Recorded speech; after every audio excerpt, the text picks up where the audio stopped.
రైతుల పోరాటానికి వెన్నుదన్నుగా నిలిచిన నేతలు ప్రస్తుతం అదే పోరాటం కారణంగా పాట్లు పడే పరిస్థితి ఎదురైంది. అప్పుడు పరిహారం అంతివ్వాలి ఇంతివ్వాలని డిమాండ్ చేసిన నాయకులు ఇప్పుడు ఇంతకు మించి ఇప్పించే ప్రయత్నం చేస్తామంటూ రైతులను నమ్మించే ప్రయత్నం చేస్తున్నారు.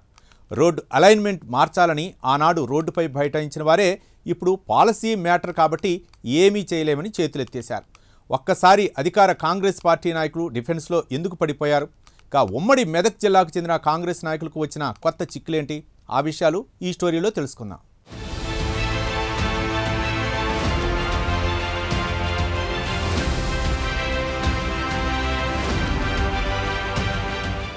రీజనల్ రింగ్ రోడ్ హైదరాబాద్ చుట్టుపక్కల ఇన్నర్ ఔటర్ రింగ్ రోడ్లు ఉన్నట్లు తెలంగాణలోని వివిధ జిల్లాల మీదుగా ఈ RRR ఉండబోతోంది.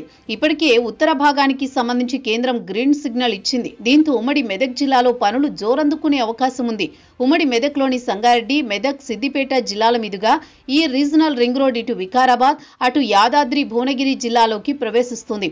అయితే రీజనల్ రింగ్ రోడ్డుకు సంబంధించిన సర్వే, భూసేకరణ పనులు గత బీఆర్ఎస్ ప్రభుత్వ హయాంలో మొదలయ్యాయనే విషయం మనకు తెలిసిందే.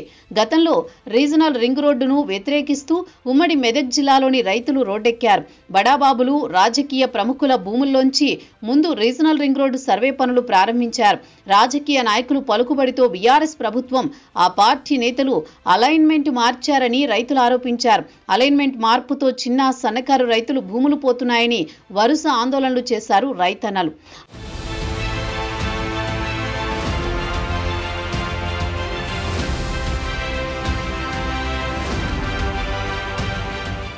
అయితే ఆనాడు RRR పై రైతులు పోరాటానికి ఉమ్మడి మెదక్ జిల్లాలో బీఆర్ఎస్ తప్ప మిగతా అన్ని రాజకీయ పార్టీలు మద్దతు ప్రకటించాయి.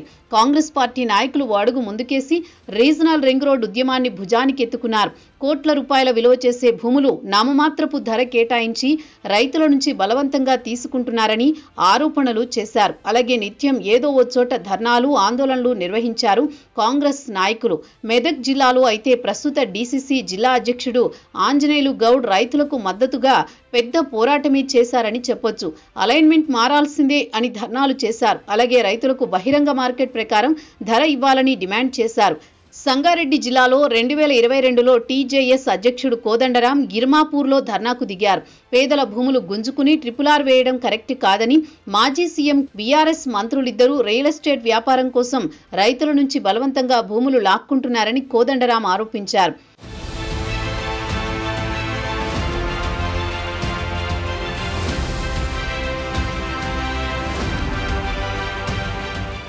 ఇక రైతుల పక్షాన పోరాడిన కోదండరాం కాంగ్రెస్ పార్టీతో అధికారంలోకి వచ్చాక ఆ పార్టీతో పొత్తు పెట్టుకుని సైలెంట్ అయ్యారు. RRR ఉద్యమాన్ని భుజానికి వేసుకున్న కాంగ్రెస్ పార్టీ బ్యాలెన్స్డ్ గా వ్యవహరించడం మొదలుపెట్టింది. ఇప్పుడు రైతులు మీరే మా పోరాటానికి మద్దతిచ్చి మా పొట్ట కొడతారా అని ఎదురు తిరుగుతున్నారట. గత బీఆర్ఎస్ ప్రభుత్వం ఇచ్చిన నష్టపరిహారం కన్నా ఎక్కువ ఇస్తామని కాంగ్రెస్ నేతలు చెబుతున్నా ఎక్కువ అంటే ఎంత అని రైతులు ప్రశ్నిస్తున్నటువంటి పరిస్థితి కాంగ్రెస్ నాయకులకు ఏర్పడింది. నాడు రైతులకు 2013 భూసేకరణ చట్టం ప్రకారం పరిహారం చెల్లించాలన్న కాంగ్రెస్ నాయకుల డిమాండ్ ని రైతులు ఇప్పుడు గుర్తు చేస్తున్నారట. దీంతో నాడు రైతుల కోసం పోరాడిన నేతలే నేడు రైతులను బుజ్జగించే పరిస్థితి ఏర్పడిందట. అయినా రైతులు మాత్రం RRR పోరాటంపై వెనక్కి తగ్గడం లేదు. ఇప్పటికే HMDA RRR road proposal alignment ని వెబ్సైట్లో పెట్టింది. అందులో ఆయా గ్రామాల్లోని సర్వే నెంబర్లలో భూములు RRR కి పోయేలా ఉన్నాయి. దీంతో రైతులు హెచ్ఎండిఏ కార్యాలయానికి క్యూ కడుతున్నారు. తమకు నష్టపరిహారం ఎంత ఇస్తారో చెప్పాకే పనులు మొదలు పెట్టాలని డిమాండ్ చేస్తున్నారు.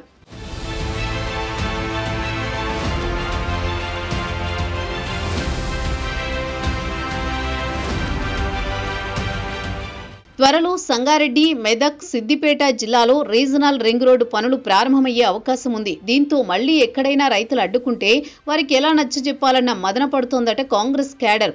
మొత్తంగా ఉమ్మడి మెదక్ జిల్లాలో కాంగ్రెస్ నాయకులకు కొత్త చిక్కు వచ్చి పడింది. మరి ఈ చిక్కుముడిని ఏ చిట్కాతో పరిష్కరిస్తారో వేచి చూడాల్సిందే.